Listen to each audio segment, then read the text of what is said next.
10টা। তো সেবাটার গণমুখী সেবাটার শুরু তো সকাল 9টার থেকে অফিস। 9টার সময় অফিস খোলার কথা, 9:45টার সময় কর্মকর্তা 2 জন এসছেন। একজন এসছেন 9:10টা, আরেকজন 10টার পরে এসছেন ইন্সপেকশন শুরু। তো এই ব্যাপারে আমরা যথাযথ কর্তৃপক্ষের মাধ্যমে বিধি অনুসারে ব্যবস্থা নেওয়া হবে। দেখুন, আমাদের এই সরকার, বর্তমান সরকার জনগণ দ্বারা নির্বাচিত একটা সরকার, জনগণের সরকার।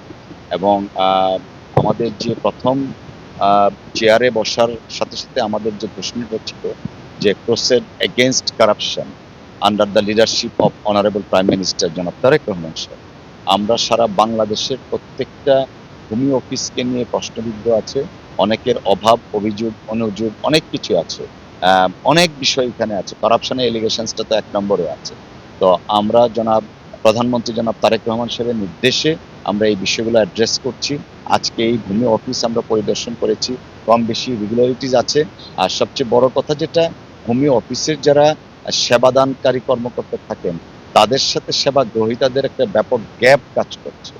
ওনারা প্রপারলি এক্সপ্লেইন করছেন না কোন কাজটায় কতটুকু সময় লাগবে, কতদিন সময় লাগতে পারে। মানে আমাদের যে প্রথাগতভাবে যে একটা আমলাতান্ত্রিক মনোভাব, সেইটা এখনো বিরাজমান। প্রজাতন্ত্রের কর্মকর্তা বা কর্মচারী হিসাবে জনগণের সাথে যে সম্পৃক্ততাটা, ইন্টারাকশনটা, সেটা হয়ে উঠছে না। তো সেই বিষয়টা আমরা অ্যাড্রেস করব। আর আজকে আমরা যা দেখেছি, আরএফএল এসডব্লিউআর পাইপই মাপে যা বলে তাই দেয়। RFL SWR pipe and fittings.